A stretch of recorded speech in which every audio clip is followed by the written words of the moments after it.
The broadcast is now starting. All attendees are in listen-only mode. Hello, everyone, and welcome to APS webinars. The title of today's webinar is Why You Should Consider an Industry Career, the first in the Success in Industry series that we are launching this fall. I'm Midhat Farouk, and I'll be your host for today's broadcast. Thank you all so much for joining us. APS webinars are brought to you as a service of the American Physical Society, connecting you with the expertise of individuals who can offer insight into physics careers, educational programs, and professional development for students, working physicists, and educators.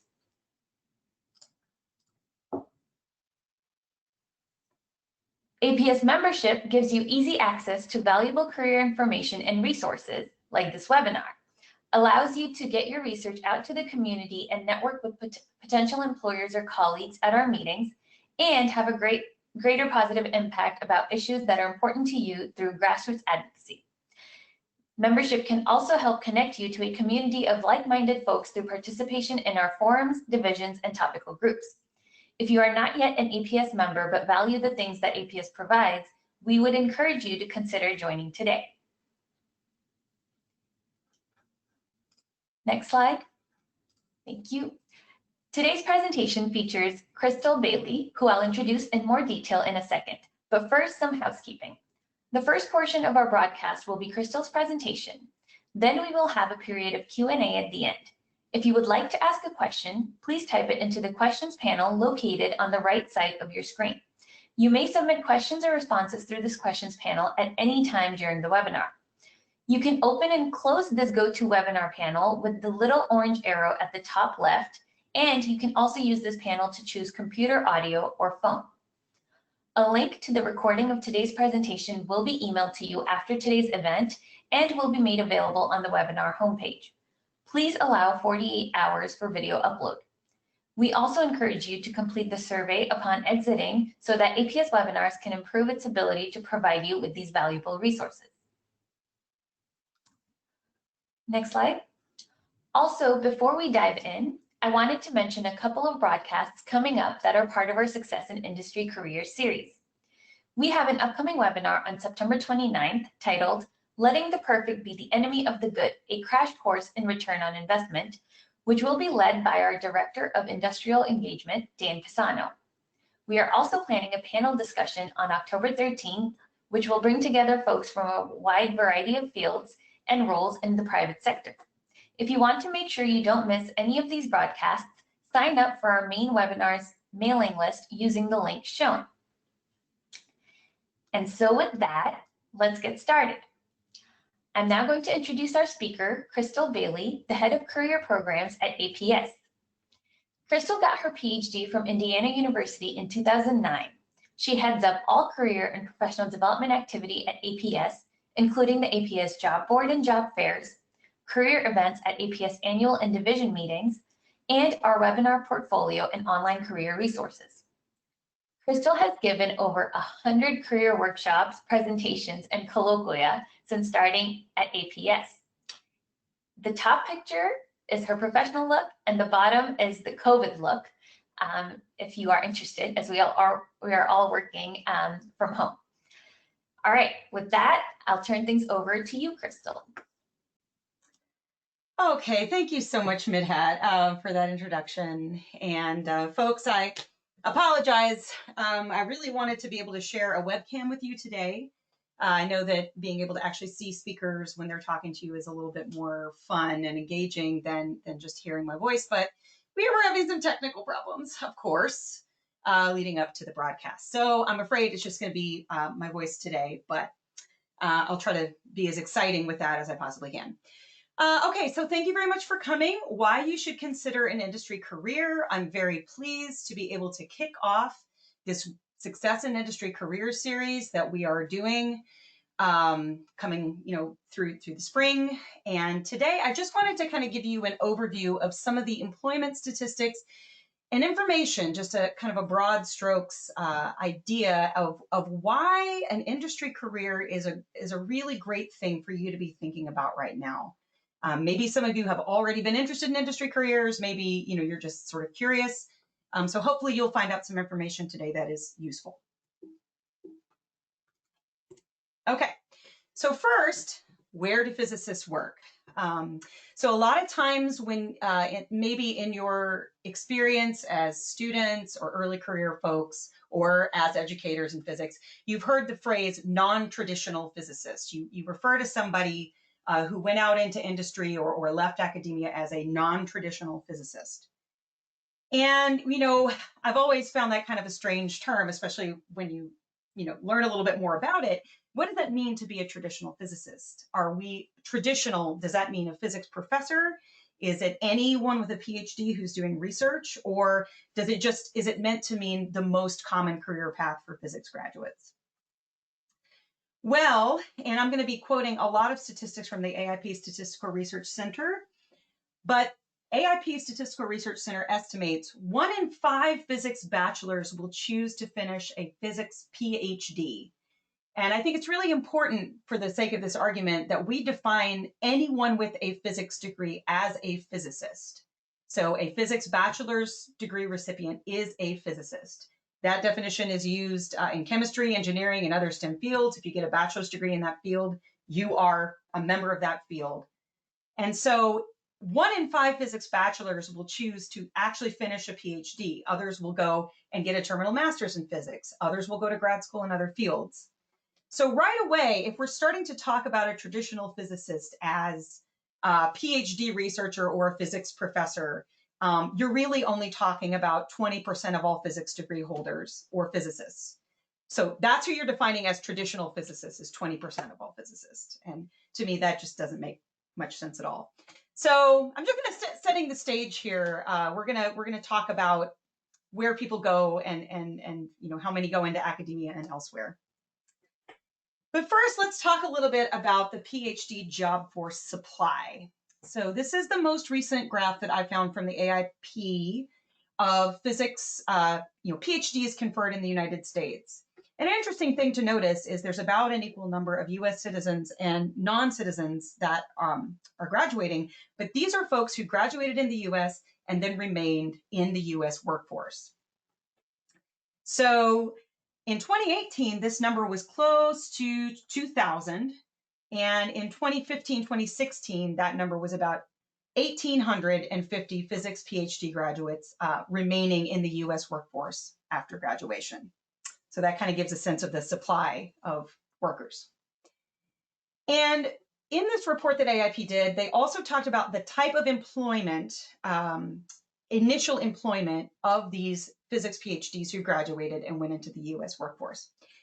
And this is a kind of an odd graph. It adds down, but the one thing you'll notice that overall most of them are in the academic sector when they first leave, but you'll also notice that the vast majority of those are in these postdoc and other temporary type positions.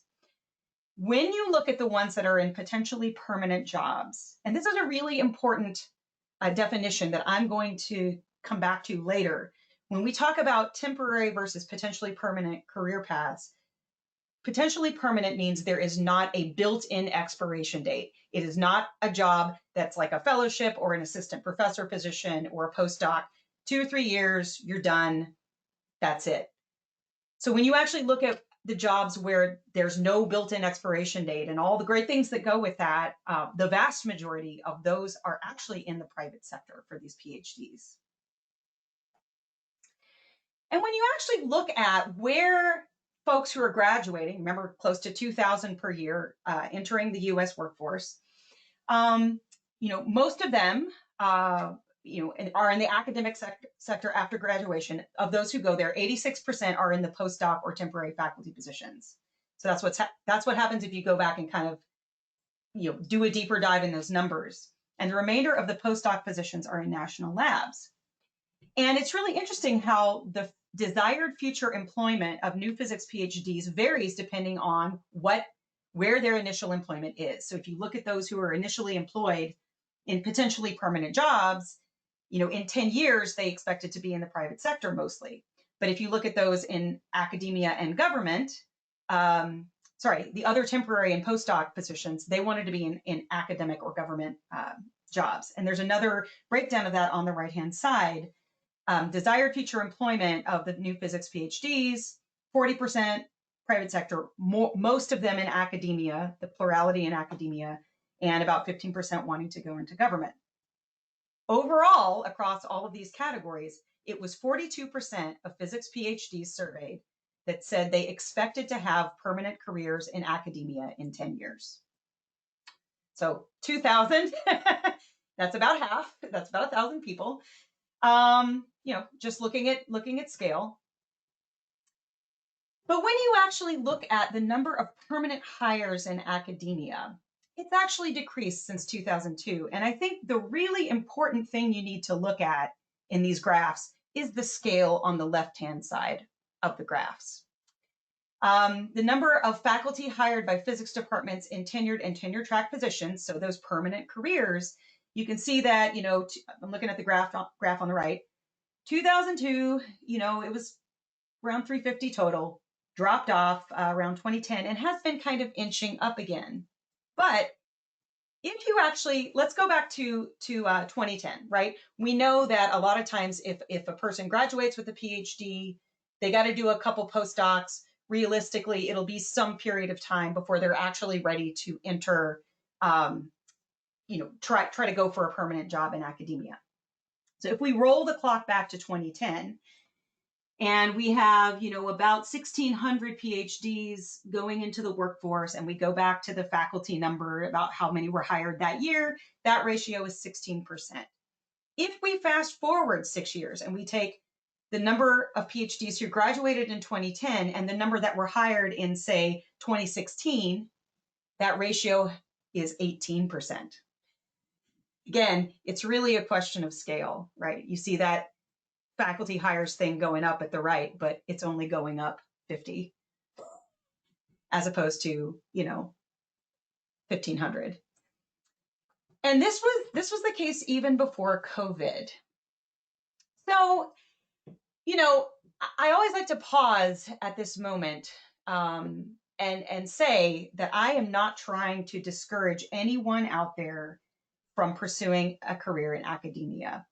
It is a hugely rewarding career path. You can make a huge difference. You're teaching the next generation of scientists. You're advancing the world's knowledge.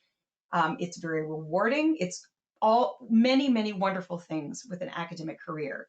But I feel like the way that we fail our early career graduates and our students is that we fail to give them additional things to consider. We fail to give them access to mentors and training and information that could also prepare them for other career paths. We just kind of put the blinders on, and that's all, academic careers are all that students see. And I think that that's where we're doing people a disservice. If you want to go into academia, good luck and more power to you. But I would encourage all of you to additionally look around, look for other opportunities, other directions you can go, and try to also plan for contingencies in case you decide at any point for any reason that that is not a pathway that you want to follow. Okay, so I really always want to say that. Now, when we talk about PhD employment in the private sector, recall that 73% of physics graduates who initially went into permanent employment positions were in the private sector. So according to the NSF survey of doctoral recipients in 2017, so the difference is, if you look at the survey of doctoral recipients, the thing I showed you earlier, the table I showed you earlier was initial employment. NSF survey of doctoral recipients is a longitudinal, people who graduated all the way from 1960 up till the present. It's everyone in the US workforce that responded to that survey. So it's a little bit more of a realistic picture. It's not just a snapshot of initial employment. So according to that survey, in 2017, the private sector was the largest single employment base of physics PhDs in the workforce. 52% of all physics PhDs in the workforce were in the private sector. The next highest was four-year colleges at 32%. But remember, that also included assistant professor positions, postdoc positions, and other temporary positions.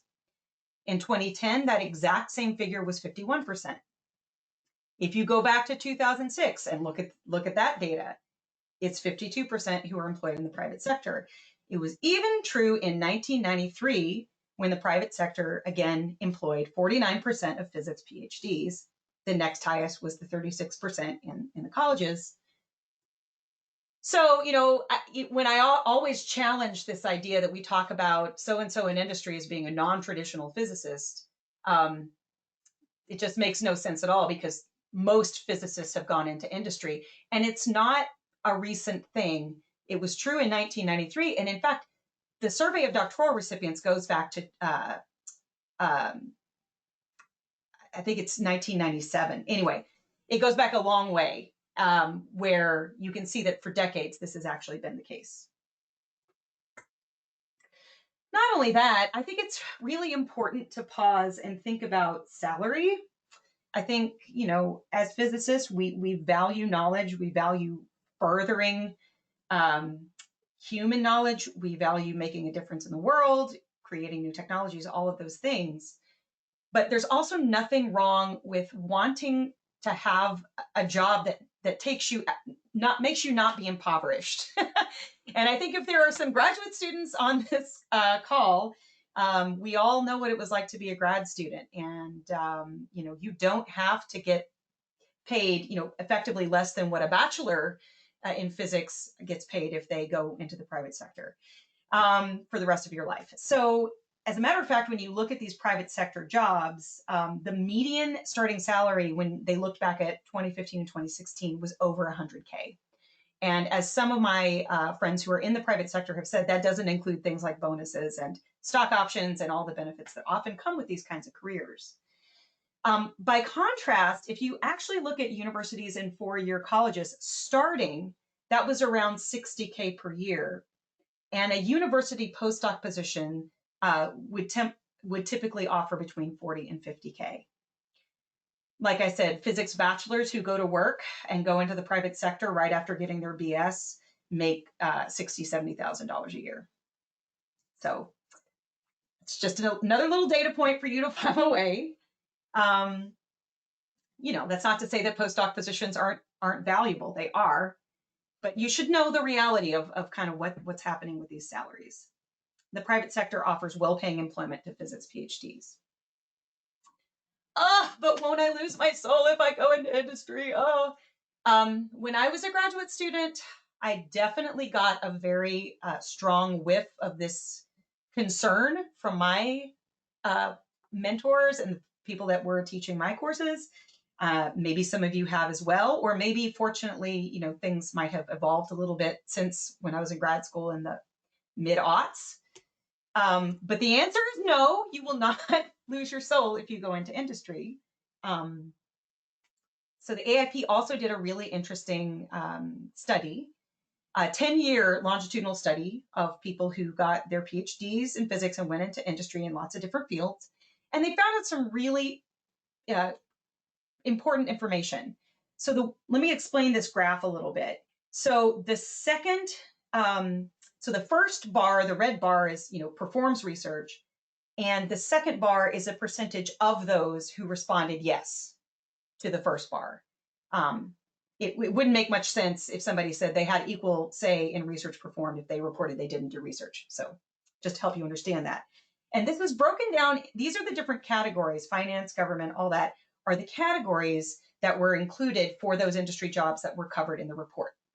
And as a contrast, they also put what people said who were in academia and also government labs, just as a comparison. So the amazing thing is that a very, very large proportion of these folks who were in industry, particularly those who defined their industry as physics, government contractor, there may be a lot of physics actually involved in what they're doing for the government, and other STEM, maybe less so in computer science fields, but they all said that they did a fair amount of research. And those who are in physics industry, 98% said they did research. The other shoe falling, of course, is whether they have equal say in research performed. You can see that compared to academia, where 90% of folks said they were doing research, 93 of those said they had equal say, they had autonomy, they could decide what research they do. Government lab, 90% said they were doing research. fewer said that they had equal say, but those industry ones are a lot lower. Well, this is an important thing that you need to understand. We can say, yes, you do research in industry all the time. But here's the thing, because industry is for profit, the work you do is not necessarily motivated just by what is interesting or enriching to the field. It is based on whether or not the company you're working for can make a profit. And so those are the kinds of things that inform decisions in industry. So it is not unusual for you to be working on a project, doing research, and your boss comes in and says, hey, drop it, work on, stop working on X, work on Y. And guess what? You got to stop working on X and work on Y. So that is true. You do not have the same amount of autonomy. But, we can be cynical about it. But in fact, if the company doesn't make a profit, the company goes away and so does your job. But it's not necessarily, it's like maybe it's a feature, not a bug. Maybe you're one of those people that likes to work on different projects all the time, likes things to be constantly changing, working on new challenges. And if you're in that situation, then the kind of environment that you'd be doing research in industry might be perfect for you. It's just something you should understand. And besides physics, a lot of the typical areas that were given as where PhDs were working in the private sector included engineering, computer science, business, finance, education, or medical services. So a really large spectrum of things that people were doing in these industry careers. Okay, let's talk about the impact of COVID. So to try to get a handle on this, I did a little bit of research and looked at the APS job board postings. So the APS job board is part of a shared jobs database, and we actually have a lot of different employers posting in to our database, not just through APS. It includes Physics Today, IEEE Computing, American Vacuum Society, and others. So what I found out in comparing 2019 year to date to 2020 is that yes, there are fewer jobs that had been posted on our job board. Not a lot. I was actually kind of surprised that in 2020, the number was 216, and in 2019, 266. What's the most striking about this, though, is the breakdown between which positions advertised are in those potentially permanent careers we talked about, or these temporary 2 to 3 year appointment deals.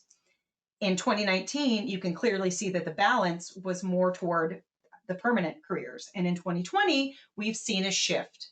More of the postings that have been put on our job board this year are for those temporary positions. That really shouldn't surprise anyone. We're in a time of extreme uncertainty and difficulty, and every sector is impacted to some degree. But if we look at these potentially permanent jobs only, you find a really interesting trend as well between 2019 and 2020. Here on the right-hand side, I have them broken down by sector. And, government labs, the proportion is about the same between the 2 years. The proportion of the jobs that were in these permanent positions was about the same for government labs. For academia, it was, maybe it went down a little bit in 2020. Nonprofits went down a lot, and industry actually saw a larger proportion of those permanent jobs posted in 2020 than 2019. So it tells you a little bit about how these different sectors are faring in this COVID, kind of post-COVID environment. Government national labs, they've seen a slightly increased proportion of temporary recruitments. Industry has seen an increased proportion of permanent recruitments. Here's the last thing I really want to impress on you all, because this is a real thing. I've been hearing from a lot of my friends who are in academia, especially in four-year colleges, the kind of bachelor serving liberal arts colleges. They are being really hit hard by COVID. And when you just look at the sector, you've got everything from postdoc positions to assistant professorships, and then even with the permanent jobs, a lot of those are still at big R1 universities. They're the ones that are carrying the balance of those permanent postings that are happening in the academic sector. I actually looked at the number of postings that were at smaller colleges. In 2019, the number was 22. In 2020, it was 8. it's fallen by 64%. So again, I'm just saying, you know, it is true that academia is going to be impacted in the near future, at least within the next year or so, in terms of, you know, how much faculty they can hire to handle the courses. So this is just, again, trying to give folks a realistic picture of what's going on. Okay.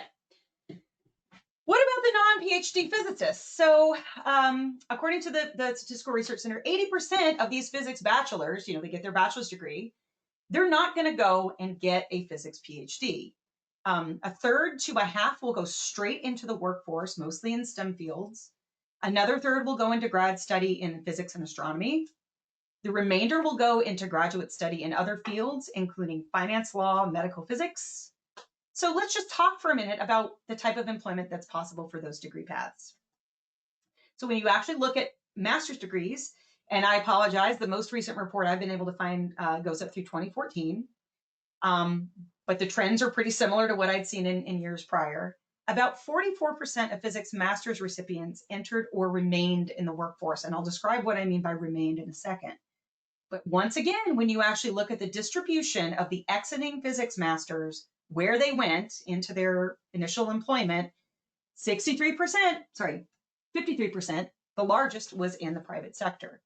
And when you actually look at those who were in the private sector, they described their jobs as being largely engineering or computer science, some in physics and astronomy and other STEM, and a relatively small percentage actually went into non-STEM fields.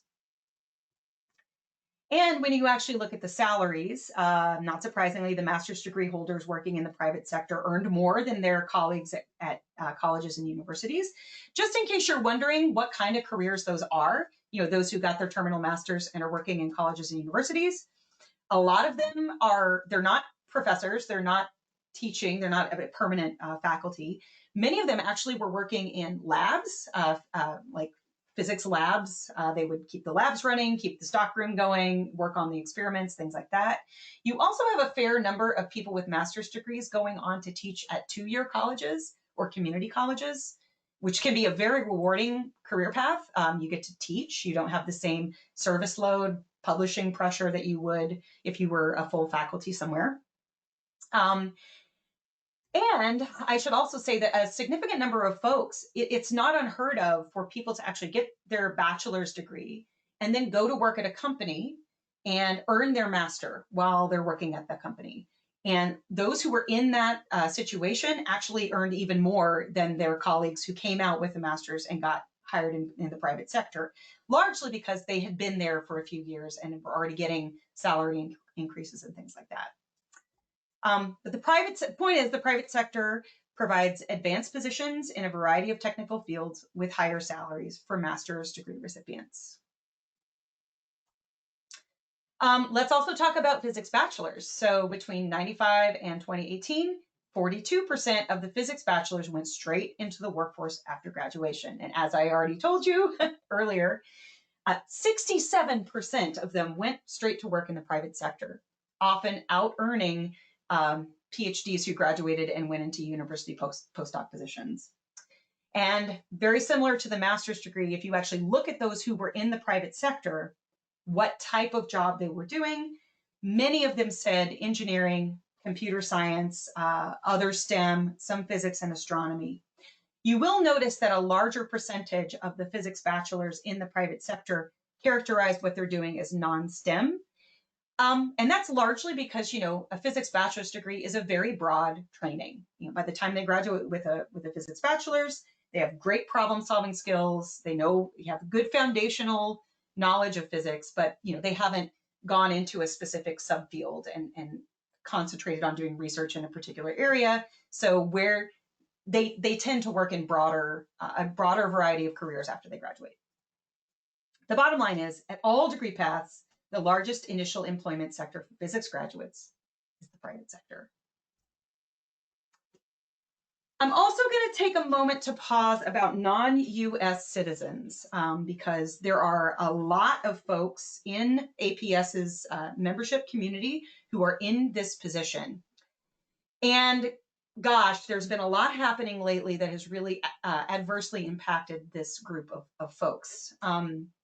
So, recently the Trump administration, it was not pursued, but they were going to cancel F1 and M1 visas. There was an outcry within among academic institutions and also APS, and many industries got involved. APS ended up filing an amicus brief in support of a lawsuit that MIT brought against Department of Homeland Security and ICE. But if you read this amicus brief, it makes the case that the tech industry would be majorly adversely impacted by these actions of basically not allowing these visas. I have heard from my colleague Dan Pisano that IBM, for example, had over 10,000 technical and managerial personnel waiting to begin work in the United States that would be stalled by this administration's policies. So again, it just kind of gives you a picture of how important non-US citizens are to the US workforce and industry in particular. And I'll also say that when you actually look at traditionally where those non-US citizens who remained in the US workforce, where they were working, a lot of them were in the academic sector, but as we already discussed, hiring, at least in the short term in academia, is slowing down. National labs were always challenging for non-citizens. Many labs require citizenship because of security clearances and other things that are associated with the work they're doing. And the rest are in the private sector, and that is the least impacted in terms of hiring by COVID. So the point that I'm trying to make is that there is a major role for international physics graduates in the US industrial workforce. So what I wanted to be sure to point out to you all today are a few resources that will be useful to you. Please check out the APS International Affairs website. There's a really great tool there that kind of talks about engagement in different countries, which I think is great, but there's also a lot of resources that have to do with visas, advice, things that can help folks who are facing challenges. APS has done a lot recently to try to support our international community, and there's a lot of good resources there. I'll also say that the APS Industry Mentoring for Physicists program, Impact, there is an effort underway to add more mentors to our database that are not US citizens and can give advice specifically to non-citizens who are looking to continue working in the United States.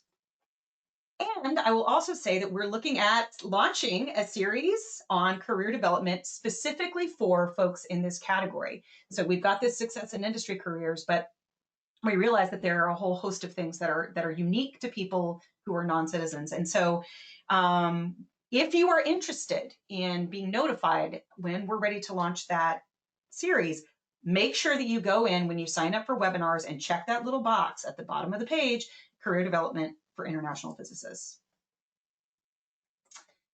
Okay, so why you need this webinar series. So we've talked about the private sector, how it's the largest employment base of physics graduates. It pays really well. There are great opportunities to do research. Okay, great. So we know that employers in STEM fields value physics graduates to work in their companies, often as members of interdisciplinary teams. So some of you might be saying, well, things already look pretty good for physics graduates. Why do I need to change anything? Why do I need to learn new skills? Clearly, I'm valuable. Well, of course, you definitely are still valuable to industry. Yeah, maybe you say, I'll just learn what I need to learn on the job. Well, that's true. And if you listen to employers, many of them say that they will hire for attitude and flexibility and ability, interest in learning new things than any specific skill. But you still have to get the job, right? And it's important to realize, we already talked about how, a lot of these people who are working in the private sector have engineering or computer science in their title. In many cases, physics students might be applying to the same job title that graduates from other STEM fields are applying to. Employers value the roles that each of them play, but they're often applying to the same jobs.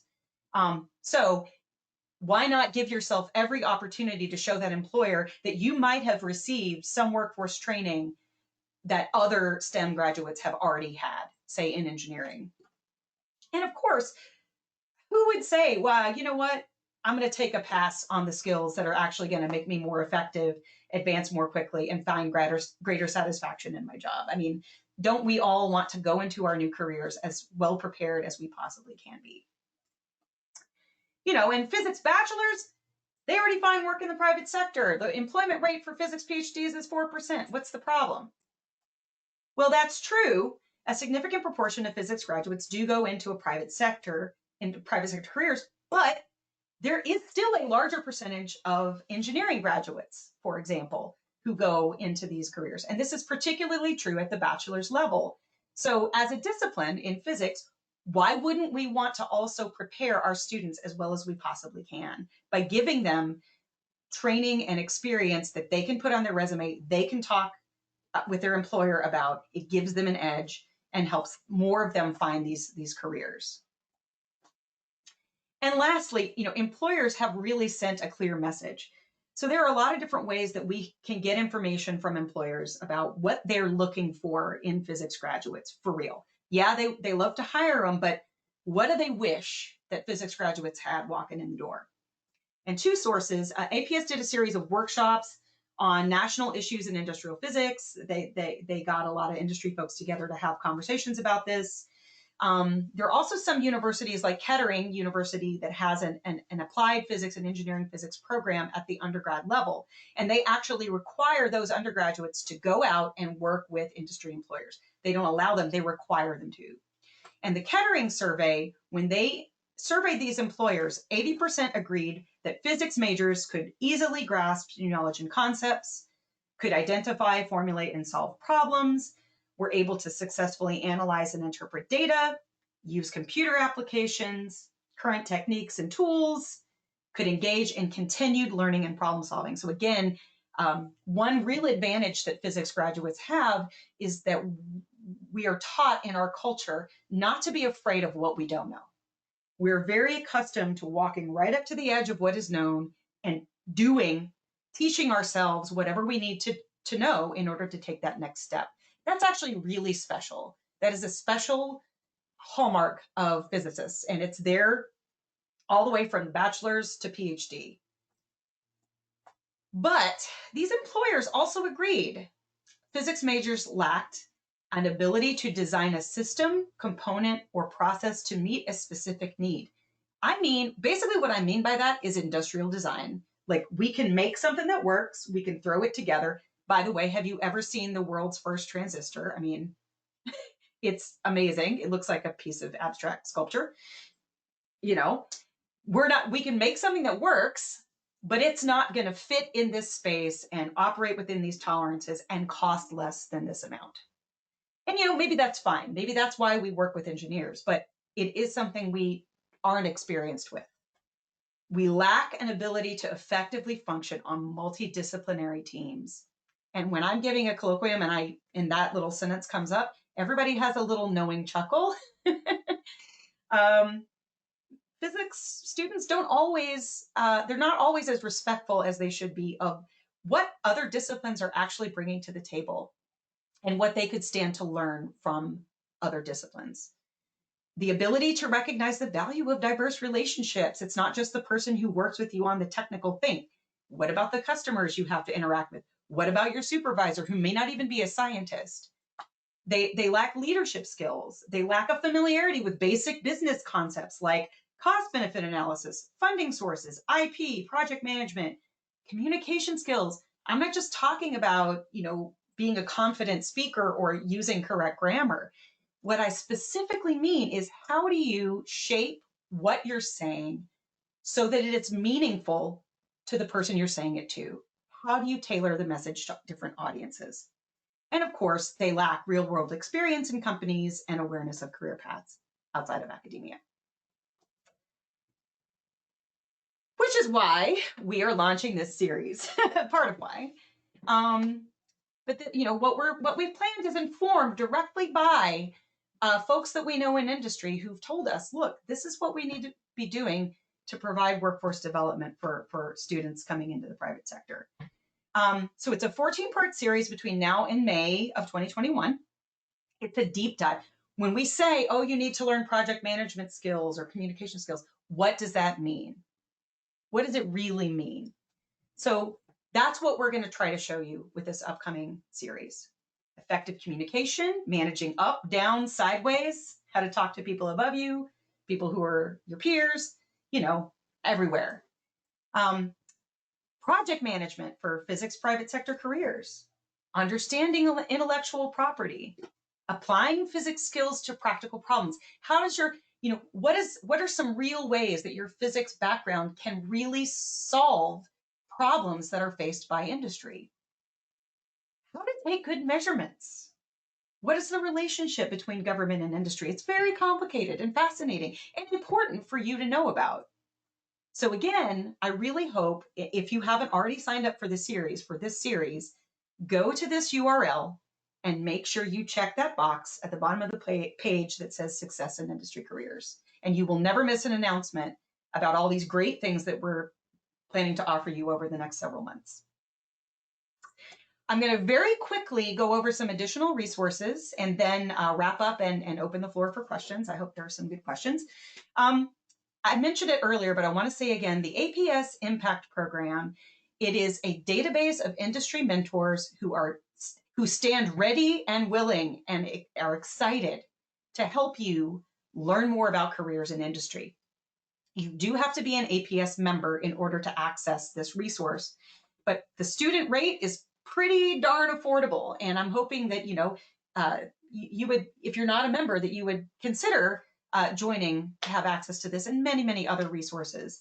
But it's very easy to use the database. You can search all kinds of different things. If you find a good match, you send that mentor a request for a relationship, and then it's up to the two of you. You can do Zoom calls, you can do phone calls. But yeah, it's a great way to find mentors. These are folks who are very enthusiastic about helping young people. There's also the APS Careers 2020 Guide. So this is a partnership we did with the Institute of Physics. It's a great resource. We have lots of different profiles and analysis articles on professional development topics. And there is a directory of employers who are hiring physicists, and they're largely from industry. We've got some labs, both within the US and out, but mostly industries who are hiring physicists and what you can do to contact those folks. And I'll also quickly say, we do have an online professional guidebook. It's sort of a little step-by-step manual that takes you through several key professional concepts, like how do you do self-assessment and career planning? How do you network and how do you build a good network? How do you interview for jobs? How do you do informational interviews to learn about different career paths? How do you negotiate when you finally are getting that job offer? So all of that information is contained in our online professional guidebook. You can access it anytime, just at your fingertips. Okay, so wrapping up, I just want to reiterate, industry is the most common career path for physicists. Despite what you may have heard about it being non-traditional, it's definitely a traditional career and has been for 30 years. There are still ample opportunities to find meaningful, lucrative, and stable employment in industry. Many of those who do, especially at the PhD level, will do scientific research. I would really encourage you to take advantage of the many resources that we offer, including this series, to learn how to thrive in these exciting environments. And this picture on the right, I always like to show it because I feel like, the focus on academia being what I call the rose-colored binoculars, right? This guy's looking through these binoculars at some distant thing. Meanwhile, the path of life is snaking around before him. So, go for your dreams no matter where they are. But if you are only focused on one thing, and if that thing is academia, I really highly encourage you to take down those binoculars and just look around at the different options that are there. Get some other experiences under your belt so that you have more choices when you're finally ready to make those choices. Okay, with that, I will open the floor for questions. Great. Thanks so much for the wonderful talk, Crystal. We do have a few questions coming in. I'm going to start with this one that actually you just talked about a little bit, but you cut out. So I'm just going to go ahead and focus on this one first. Okay. Hi there. I'm a fourth-year physics PhD student, and I want to network with PhD physicists in the private sector. Where do I start? Well, I would say actually the best place to start would be to sign up for the Impact program.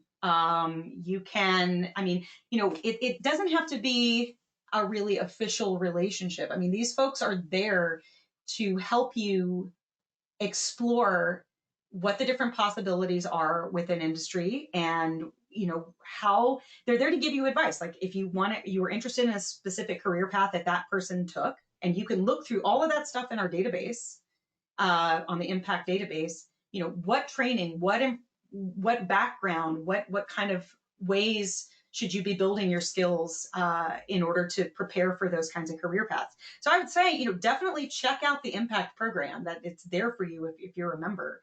And again, the rates are really, really reasonable if you're not, for students. It's so consider that. The other thing that you can do, and I actually gave a webinar about this earlier. It's part of our summer webinar series called Building Your Professional Path During COVID. But I gave some really in-depth advice on how to use LinkedIn as a tool to identify people in your network and in your network's network, that you can call on the phone, have a Zoom call with, grab a virtual coffee with, if you will, and ask lots of questions about what they do in their careers. So, thank you, Midhat, for putting that in the chat. Yeah, so you can check that resource out there. The third bit of advice I will give you is that, APS is still holding meetings, right? March meeting, April meetings, section meetings, division meetings. We're all transitioning to virtual world, and it is a little bit more challenging to network. You can't just bump into people. But, we're working hard on creating opportunities for students to actually network with folks at these meetings. So if you are planning on going to a division meeting, say like a DAMOP, we had a career panel and a networking session. DPP is doing some stuff. I know that, March and April, we're planning a lot. Usually the panels we do has a built-in networking activity virtually after every single one. So take advantage of those opportunities at our virtual meetings to actually broaden your network, meet new people, and talk to folks that way. Yeah, great. Thank you. And yeah, I've linked the couple things that Crystal mentioned, I've linked in the chat. So please check out those links. I am going to combine a couple questions. So one of the questions we have is, how much of the job search is from word of mouth recommendations in industry? Is this like academic jobs where it's much easier to get a job if your colleagues know you? And the other question I'm going to combine this with is, how do you investigate a job in industry? Company websites are naturally vague about what it is they actually do. Does APS have some sort of industry partner list where you can email, contact, and ask questions? Well, I think really the answer to the second question is the same as what I just said. We do have a list. It's Impact, right? So go on Impact, and you can see the company where these people are working, and you can contact them. And again, if you watch my other tutorial, LinkedIn is an incredibly valuable tool. You can look through all your contacts. You can put any keyword in, and if you make sure that you check first and second degree connections. So your first degree connections are people you know. Second degree connections are people they know, and it's a much larger and more diverse group of people, and LinkedIn gives you access to both. And so go through, look through your second degree contacts and identify people who are doing jobs that you think are interesting. So I guess we do have a resource like our job, like career paths that kind of give an overview of different careers, but nothing is going to give you a better insight into what people are doing than if you actually talk to them about what they're doing. So your focus really should be on reaching out to those people and having conversations with them. And you can do that through Impact, and you can also do that by looking through your network on LinkedIn and getting an informational interview. with different folks. And all of that is detailed in depth in the video that Midhat just linked. To the first question, yes. So it's true across the board that you definitely, it helps you, it's a great advantage to actually know people. And I think the statistic that Peter Fisk, who's done some great talks and workshops for us, gave is something like 80% of people get their job through networking. Absolutely. So yes, it's about knowing somebody and letting folks know that you know you're looking for an opportunity, learning about what's going on in their company. It sounds really intractable and weird. It's not. If you actually practice networking, and I talk about this too in the other webinar, basically talking to as many people as you possibly can about who you are and what you want, I guarantee you'll be shocked at how quickly opportunities start to come. Oh, you know what? I know somebody who does that. Let me put you in touch with them. Like, it happens very, very naturally. You know, as long as you practice that skill of talking to people about who you are and what you want, you'll be amazed at how many doors open. I will say though, you know, I say that 80-20, that I would say it's even worse, quote unquote, worse in academia though. It's important to know people, but in academia, it's kind of essential. It's really, really hard to get jobs, permanent jobs, without that step. Whereas in industry, 80% might get it through networking. Well, there's 20% that don't. That's not zero. That's not nothing. So it's also worth developing your skills at actually writing a good resume and writing a good cover letter. Ideally, you'd get to use all three: your network and submitting a good application for your maximizing your chances of success. Thank you, Crystal. Okay, so two more questions about when people should join industry versus continue their education or continue in academia. So based on the bachelor versus master's point, is there a major difference between going into the private sector with a master's versus a PhD? So if I have a master's right now and I have a few years before finishing my PhD, could it be more beneficial to start now? Another similar question, although I want to work in industry, I feel a postdoc would help elevate my skills as a researcher. Is there a benefit to having completed a postdoc and then joining industry, or is this wasted time? Yeah, absolutely fantastic question. So, okay, so the first bit I'll work on. Basically, the thing you need to understand is that, you know, when I talked about the people doing research in industry, that's largely PhDs. That is an important thing you should also understand. That's not to say that there aren't certain circumstances and certain companies where people with a bachelor's degree can come in and do really awesome research. They do exist, and I'll talk about them in a second. But by and large, speaking in generalizations, if you want to do actual R&D, if you want to do research in a private sector environment, you need a PhD. That's just how it is. For lots of reasons. I mean, yeah, you know, you really do get some incredibly valuable skills by finishing your PhD. You're going to learn, you know, more techniques, more technical skills. You're going to learn more about the subfield. Your whole experience is going to be really enriched by getting a PhD. And there is also something just super valuable about going every step of that scientific method, right? You've got a question you're trying to answer. You design a way to answer that question.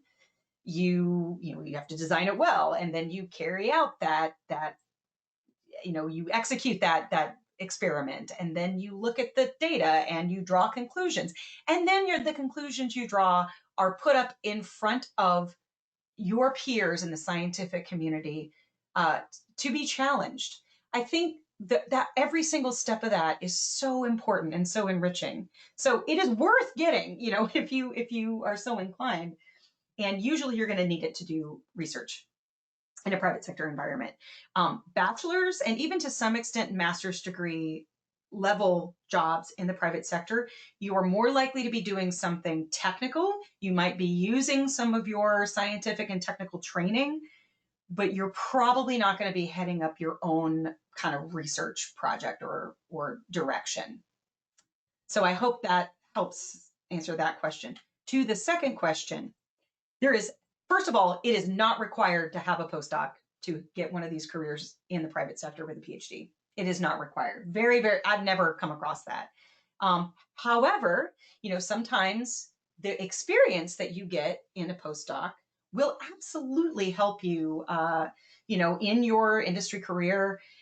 It might make you more competitive for a position if that job is very physics subfield, closely tied to physics subfield. A lot of these positions do say they prefer experience, and certainly 2 years, 3 years as a postdoc qualifies as experience in many cases.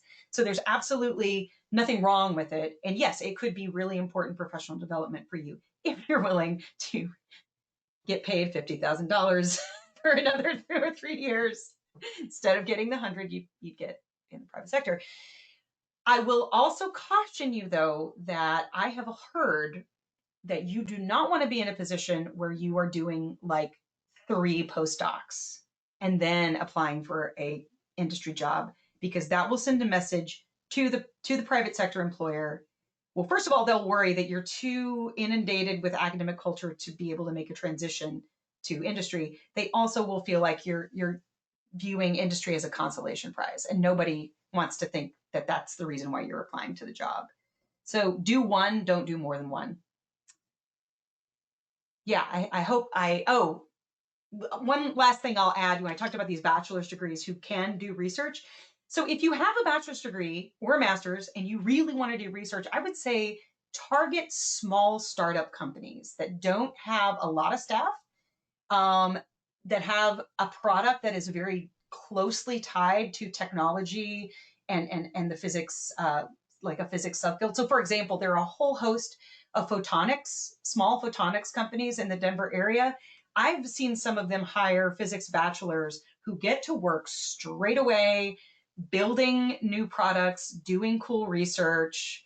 There's really no hierarchy. Like there's no, the sky's the limit. They're basically on the same footing almost as the physics PhD researchers. But if you want to go for one of those jobs at a bachelor's level, you better make sure you have incredible experience doing in the lab as an undergraduate. Thank you, Crystal. That was a very detailed and great response. So I'm just going to quickly end with what type of jobs fall under the other category. So I think you showed a few different tables and charts with where physicists end up. I also have a few links, but if you want to just briefly go over those. So, I think a better thing to show you is, so in that particular graph, the reason they're called other, I don't even know why I included them. I had to go through and kind of infer in some cases where those positions were. So other doesn't mean none of the above. It means I couldn't identify which sector they were in. I think what's getting more toward your question, and I apologize for scrolling through this all. Let me go to these ones for masters. Okay. But other than in those sectors like national labs and industry and academia and nonprofit. I mean, nonprofit actually covers a really, really broad spectrum. At the PhD level, you also have science policy careers. You have careers in science writing. You have people who do management. You have people who go into predictive modeling and like insurance companies and things like that. So we are planning on launching another webinar series probably later this fall called Physics Career Exploration. And we're basically going to go through a whole wide range of some of these other career paths that are available to people with physics degrees that aren't in those main sectors. So again, if you want to go to the sign up and make sure you check that box, you will get those notifications. But for masters and bachelors, there were a lot of folks, like I said, engineering, computer science, other STEM, physics and astronomy. You had a certain subset of folks actually going into the military, like the active military. I think that shows up on the bachelor's one. So it is a large smattering of different things. But yeah, we're going to do a little bit more to explore that with our next series. Also on the APS Careers website, we have an incredible array of physicist profiles of people who've worked in a lot of different areas. So if you want to go to our career website and just kind of explore the profiles we have there, that could be useful. And also read the Careers 2020 guide that I mentioned at the end again. Sorry. Because they actually highlight a lot of different careers. So there's the URL for that.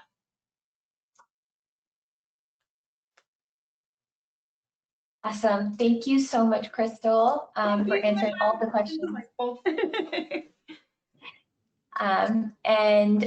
So this is all the time we have today for the official webinar. We apologize if we did not get to your questions, but we encourage you to follow up by sending an email to webinars@aps.org, and I will forward your questions to our speaker for comment.